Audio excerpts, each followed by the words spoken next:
Hello friends, welcome to home makers Pavul. நம்ம இன்றைக்கி கேசரியை வச்சு ஒரு போண்டா ரெசிபி தான் பார்க்க போகிறோம். இதை ஈவினிங் ஸ்நாக்காகவும் சாப்பிட்லாம். இப்போ தைவெள்ளி இதெல்லாம் வருது. நீங்கள் அதுக்கு சுவாமிக்கு நெய்வேத்தியமாகவும் செய்யலாம். ஆனால் அது நம்ம இட்லி மாவை பயன்படுத்தாமல், நம்ம இப்போ இதுக்கு இட்லி மாவு தான் பயன்படுத்தியிருக்கேன். அதுக்கு வேறு ஒரு மாவு நம்ம சேர்த்து நெய்வேத்தியமாக செய்யணும். அதை எப்படின்றத வீடியோவில் நடுவில் நான் சொல்கிறேன். ஸ்கிப் பண்ணாமல் வீடியோவை பாருங்கள். இப்போ இதுக்கு நம்ம யூஸ்வலாக எப்போவும் செய்கிற மாதிரி கேசரி செஞ்சுக்கலாம். ஒரு டீஸ்பூன் நெய் விட்டுட்டு அரை கப்பு நான் ரவா சேர்த்துக்கிறேன். ரவையை நல்லா வறுத்துக்கோங்க. பொன்னிறமாக வறுத்ததுக்கப்புறம் நம்ம அதை எடுத்துட்டு, யூஸ்வலாக நம்ம கேசரி எப்படி செய்வோமோ, ஒரு டம்ளருக்கு 2 டம்ளர் தண்ணி அப்படின்ற மாதிரியே நம்ம கேசரியை செஞ்சுக்கலாம். இந்த கேசரி போண்டான்றது கொஞ்சம் இன்ட்ரெஸ்டிங்காக இருக்கும். பசங்களுக்கு யூஸ்வலாக கேசரின்னு கொடுத்தோம்னா சாப்பிட்றத விட இந்த மாதிரி போண்டாவாக எப்போவுமே அதுங்க ஃப்ரைட் ஐட்டம்ஸ் தான் விரும்பி சாப்பிடுவாங்க. இது ஹெல்த்தியர் வெர்ஷன் அப்படின்னு நீங்கள் நினைக்க வேண்டாம். ஆனால் என்றைக்கோ ஒரு நாள் சாப்பிட்றதுல தப்பு கிடையாது. ஸோ அதனால் இந்த கேசரியை நம்ம போண்டாவாக செஞ்சு பசங்களுக்கு கொடுக்கும்பொழுது, ஸ்டஃபிங் உள்ள கேசரி இருக்குது அப்படின்னும் பொழுது பிள்ளைங்க விரும்பி சாப்பிடுவாங்க. நான் முன்னமே சொன்ன மாதிரி தான், சுவாமிக்கு நெய்வேத்தியமாக செய்யணும்னா அப்போ அந்த மேல் மாவை நம்ம வேறு விதமாக பயன்படுத்தணும். இப்போ நம்ம யூஸ்வல் வீட்டில் இருக்கிற இட்லி மாவை பயன்படுத்தி இப்போ இந்த போண்டா ரெசிபியை பண்ண போகிறோம். இப்போ நம்ம ரவாவை வறுத்து வச்சுக்கிட்டோம். இப்போ அதுக்கு தண்ணி 2 டம்ளர் தண்ணி சேர்த்துக்கிறேன். 1 கப்பு ரவைக்கு 2 கப்பு தண்ணி சேர்த்துக்கோங்க.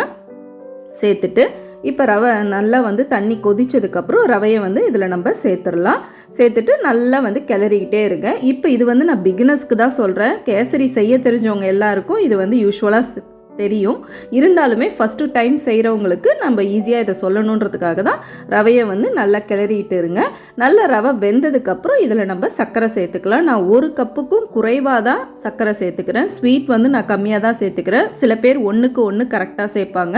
இல்லை 3/4 கூட நீங்கள் சேர்த்துக்கலாம். நான் 3/4 அளவுக்கு தான் நான் சேர்த்துருக்கேன். சேர்த்துட்டு இப்போ ரவை நல்லா வெந்து வந்துருச்சு. இப்போ நம்ம சர்க்கரை சேர்த்துடலாம். கொஞ்சமாக அதுக்கு முன்னாடி ஒரு 1/2 டீஸ்பூன் நெய் சேர்த்துக்கோங்க.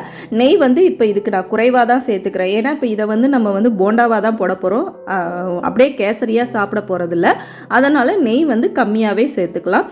சேர்த்துட்டு இப்போ சர்க்கரையை சேர்த்துட்டு நல்லா கலந்து விடுங்க. சர்க்கரை இலகி நல்லா வரும்.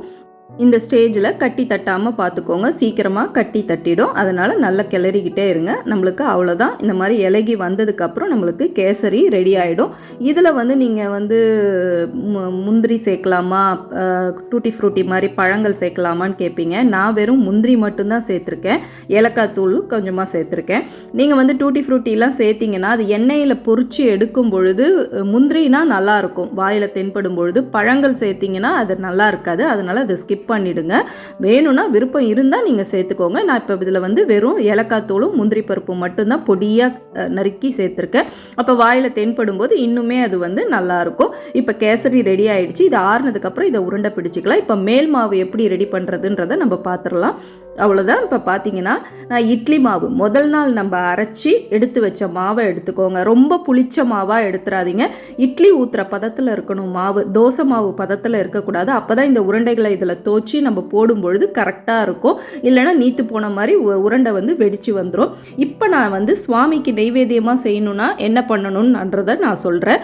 அப்போ நீங்கள் சுவாமிக்கு நெய்வேத்தியமாக பண்ணும்பொழுது மேல் மாவு எப்படி ரெடி பண்ணிக்கணும்னா, 2 கப்பு பச்சரிசி, 1 கப்பு உளுந்து. நீங்கள் உருட்டு உளுந்தோ இல்லை தோல் உளுந்தோ எது வேணாலும் எடுத்துக்கோங்க. அது உங்கள் விருப்பம்தான்.